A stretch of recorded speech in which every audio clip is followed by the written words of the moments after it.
మీ personal interviews మరియు వ్యాపార ప్రకటనల కొరకు ఈ నెంబర్ని సంప్రదించండి. నమస్తే, వెల్కమ్ టు మనం టీవీ. నేను మీ ప్రియాంకారావు. ఈరోజు మనతో పాటు ప్రముఖ పొలిటికల్ అనలిస్ట్ డివి శ్రీనివాస్ గారు ఉన్నారు. వారితో మాట్లాడదాం. నమస్కారం సార్.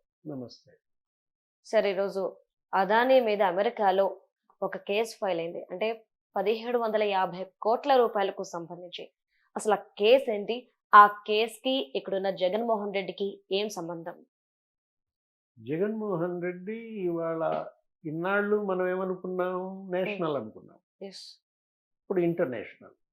ఏదేదో సినిమా మొన్న ఏదో టీజర్ కూడా చూసాం. నేషనల్ అనుకుంటేవా ఇంటర్నేషనల్ పుష్పాన.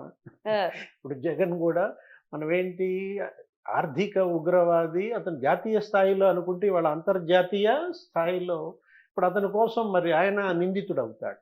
ఏది ఇవాళ ఫెడరల్ ఇన్వెస్టిగేషన్ బ్యూరో అదానీ పైన నీకు అరెస్ట్ వారెంట్ జారీ చేసింది. గౌతమ్ అదానీతో పాటు మరి అతని మేనలుడు వాళ్ళందరూ కూడా ఇవాళ ఒక 8 మంది పైన కేసులు నమోదయ్యాయి. అంటే ఏ విధంగా ఆంధ్రాలో లంచాలు తీసుకుంటే అమెరికాలో కేసులు మరి నమోదయ్యాయంటే అమెరికా అంత తీవ్రంగా అక్కడ చట్టాలు ఉంటాయి. వాళ్ళ యొక్క మార్కెట్ ఇవాళ అస్తవ్యస్తం అవుతుంది దీనివల్ల, ఈ ముడుపుల వల్ల. గతంలో కూడా ఇట్లాగే ఇప్పుడు నిక్సన్ హయాంలో కూడా జరిగింది. ఏంటి అప్పుడు అసలు అప్పటి నుంచే ఇంత కఠినమైనటువంటి చట్టాలు. మీరు లంచాలు ముడుపులు ఎక్కడ ఏ విధంగా చేసినా అమెరికా స్టాక్ మార్కెట్ని కనుక అది ప్రభావితం చేస్తే అక్కడ బ్యాంకులకి ఎగ్గొట్టాయి. వీళ్ళు ఈ లంచాలు ఇచ్చిన డబ్బులు ఎవరై అనుకుంటున్నారు, అమెరికాలో బ్యాంకుల నుంచి తెచ్చి ఇక్కడ లంచాలు ఇచ్చారు. ఇప్పుడు ఎంతది 1750 కోట్లు, మొత్తం ఒక 2200 కోట్లు ఏమో అతను తీసుకుంటే ఆ మిగతా 4 రాష్ట్రాలు ఉన్నాయి. ఏది ఒరిస్సా కావచ్చు, లేకపోతే తమిళనాడు, లేకపోతే ఇంకా కర్ణాటక. ఇటువంటి దీంట్లో అసలు వాళ్ళు ఏమంటున్నారు, ఇప్పుడు రాహుల్ గాంధీ దీనిపైన జేపీసీ వేయమంటున్నాడు, జాయింట్ పార్లమెంటరీ కమిటీ. లేదు అసలు ప్రధాని మోడీ ఇవాళ మరి ఆయన పైన కొంత విమర్శలు వస్తున్నాయి. ఏది అదానీ ప్రధాని ఆ బంధాన్ని రాహుల్ గాంధీ గతం నుంచి విమర్శిస్తున్న నేపథ్యంలో ఇప్పుడు జగన్మోహన్ రెడ్డి అవినీతి కుంభకోణాలు అతనితో స్నేహం చేసిన ప్రతి ఒక్కళ్ళని ఏ విధంగా పతనం చేస్తున్నాయి అనేది ఇక్కడే మనకు కనపడతా. ఇప్పటిదాకా గౌతమ్ అదానీ ఒక ఎత్తు, ఏది ముఖేష్ అంబానీ వాళ్ళేంటి కుబేరులు, ప్రపంచ కుబేరుల స్థాయిలో ఉన్నటువంటి వాళ్ళు అవినీతి పరుల లిస్టులో చేరిపోయారంటే ఎక్కడ తప్పటడుగు పడింది? జగన్మోహన్ రెడ్డిని 2021 ఆగస్టులో కలవడం, అప్పటిదాకా సెకీలో ఈయన భాగస్వామి కాదు. ఇప్పుడు సోలార్ ఎనర్జీ ఇండియా దాంట్లో ఆయన వాళ్ళ యొక్క ఒప్పందాలు అంగీకరించలేదు జగన్మోహన్ రెడ్డి. ఎప్పుడైతే గౌతమ్ అదానీ వచ్చి జగన్మోహన్ రెడ్డితో భేటీ అయ్యాడో 3 రోజుల్లో నీకు ఓకే చేశారు. ఈ 3 రోజుల్లో నుంచే సెకీ నుంచి లెటర్ రావడం, గౌతమ్ అదానీని కలిసిన మరుసటి రోజే క్యాబినెట్ భేటీ పెట్టడం.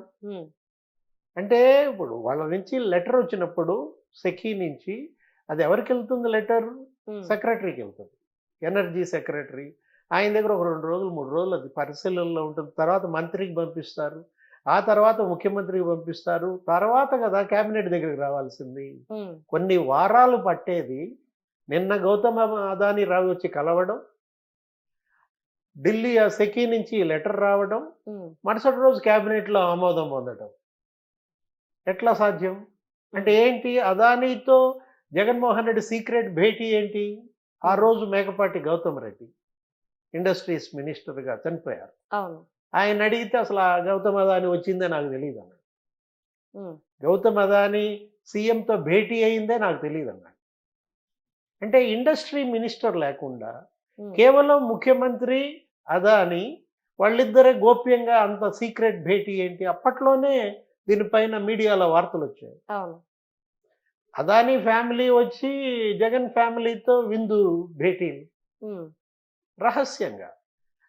ఎవరైనా ఇంత గొప్ప పారిశ్రామికవేత్త ఒక రాష్ట్ర ముఖ్యమంత్రి దగ్గరికి వస్తే, లేదు కలిస్తే ప్రెస్ రిలీజ్ ఉంటుంది. ముఖేష్ అంబానీ వచ్చారు, కలిశారు. వాళ్ళన్న రిలయన్స్ ఏదో సిబిజీ అన్నారు కదా మొన్న, ఏదో కంప్రెస్డ్ బయోగ్యాస్ ప్లాంట్స్ పెడతానన్నారు. అది ప్రభుత్వం నుంచి ఒక ప్రెస్ రిలీజ్. మరి గౌతమ్ అదానీ వచ్చి జగన్తో భేటీ అయితే సీక్రెసీ ఏంటి? ఉమ్, ఆయన ఫ్లైట్స్ అన్ని ఇతను ఏదో ఉపయోగించుకున్నాడని, ఉమ్, అదానీ సొంత విమానాలు జగన్ ఫ్యామిలీకి ఉపయోగానికి వదిలారని. ఉమ్, అంటే ఇవాళ జగన్ అదానీ మధ్య ఫిక్సింగ్ ద నెట్స్ ఉమ్, ఇదే ఏది 1750 కోట్లు. అప్పటిదాకా సెకీ ఒప్పందంలో చేరనటువంటి వాడు గతంలో చేసుకున్నటువంటి 6600 మెగావాట్ల ఒప్పందాన్ని రద్దు చేసుకుని జగన్మోహన్ రెడ్డి ఉమ్, పిఎం కుసుమ్ అనే పథకంలో చేరకుండా 25 ఏళ్ల పాటు మరి సెకీకి ఇచ్చేశాడు. ఉమ్, 7000 మెగావాట్లు కొంటానని చెప్పి. ఉమ్, అంటే ఒక్కొక్క మెగావాట్కి 25 లక్షలు అంట ఉమ్, ముడుపులు. ఇది మనం చెప్పేది కాదు. ఇక్కడ సిబిఐయో, ఇక్కడ ఈడీయో, లేకపోతే సిఐడియో చంద్రబాబు ప్రభుత్వం చెప్పింది కాదు. ఉమ్, ఓకే. ఇది అమెరికాలో ఎఫ్బిఐ ఇవాళ ఇచ్చినటువంటి దీంట్లో న్యూయార్క్ కోర్టులో వేసిందనమాట. ఉమ్, ఆంధ్రప్రదేశ్ ముఖ్యమంత్రి అని స్పష్టంగా రాశారు ఉమ్, పారాగ్రాఫ్ 54లో. ఉమ్, అంటే జగన్మోహన్ రెడ్డి ఒక్కొక్క మెగావాట్కి 25 లక్షల లంచం తీసుకున్నాడని, అంత మొత్తం తీసుకున్నట్లయితే నీకు 1750 కోట్లు ఈయనకే వచ్చిందని, ఉమ్, ఇంకా మిగతా 500 కోట్లు ఎంతో మిగతా 3-4 రాష్ట్రాల్లో వచ్చాయని. అంటే రాజకీయం, ఉమ్, ఇటు కార్పొరేట్ సెక్టార్, ఎట్లా అవినీతి కుంభకోణాలు. ఉమ్, ఇది ఇంకొక క్విడ్ ప్రోకో. ఉమ్, మొన్నటిదాకా మనం అనుకున్నదేమో తండ్రి అధికారాన్ని అడ్డం పెట్టుకుని జైలుకి వెళ్ళాడు, అవును. 16 నెలలు జైలు, అది అసలు క్విడ్ ప్రోకో అన్నారు. ఉమ్, ఆ తర్వాత ఆయన 5 ఏళ్ల ముఖ్యమంత్రి హయాంలో ఇటు ఇసుక అన్నారు, మద్యం అన్నారు, వాటన్నిటిపైన వాళ్ళ కేసులు, అటు వెంకటరెడ్డిని అరెస్ట్ చేశారు, బెయిల్ మీద ఉన్నాడు. అసలు ఈ అరెస్టులకు అంతం ఎక్కడ? ఈ అవినీతి కుంభకోణాలకు అడ్డుకట్ట ఎక్కడ?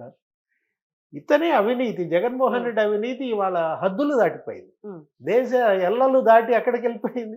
అమెరికా వెళ్ళిపోయిందంటే అమెరికాలో అక్కడి దర్యాప్తు సంస్థ మరి జగన్మోహన్ రెడ్డి మీద కూడా కేసు పెట్టే పరిస్థితి వస్తుందంటే గతం గుర్తొస్తుంది.